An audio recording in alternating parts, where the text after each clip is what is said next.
నిజంగానే మా అందరికీ చాలా చాలా బాధాకరమైన రోజు. మా ఇంటి పెద్ద మా అందరికీ యూనో దేవుడిలాగా మమ్మల్ని అందరినీ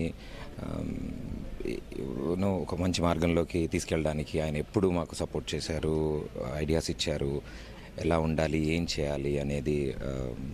అలాంటి వ్యక్తి ఈరోజు లేరు. మా ఇంటి పెద్ద ఆయన. అండ్ ఎంతోమంది, కొన్ని వేల మంది ఆర్టిస్టులకి ఒక ఉపాధి కల్పించారు.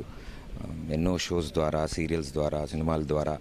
ఐ థింక్ అలాంటి వ్యక్తి నిజంగానే ఒక అద్భుతమైన మార్గదర్శి ఆయన. మాలాంటి వాళ్ళు ఎంతోమందిని ప్రోత్సహించి యంగ్ టాలెంట్ ముందుకు రావాలి అని. మరో అద్భుతమైన విషయం, ఒక్కసారి ఈనాడు సంస్థలతో సంబంధం ఉన్నాక అండ్ ఈ ఛానల్లో వర్క్ చేసిన తర్వాత వాళ్ళు ఎన్ని సంవత్సరాలైనా సరే వాళ్ళని కంటిన్యూస్గా వాళ్ళకి వర్క్ అందించండి, వాళ్ళ వర్క్ చేయాలి, కంటిన్యూస్గా వర్క్ చేస్తున్నప్పుడే షైన్ అవుతారు ఆర్టిస్టులు అని ఒక అద్భుతమైన విషయాన్ని మా అందరిని నేర్పించారు ఆయన. సో రిలెంట్లెస్గా ప్రతిరోజు హార్డ్ వర్క్ చేయాలి, డెడికేటెడ్గా ఉండాలి అనేది ఆయన దగ్గర నుంచి మేమంతా నేర్చుకున్నాం. ఆయన నేర్పించిన ఈ అద్భుతమైన విషయాలన్నింటినీ తరచూ తలుచుకుంటూ ఐ థింక్ ఇంకా ముందుకు వెళ్ళి మేమంతా సక్సెస్ సాధిస్తే ఆయన తప్పకుండా సంతోషిస్తారు. So thank you. ఓం శాంతి.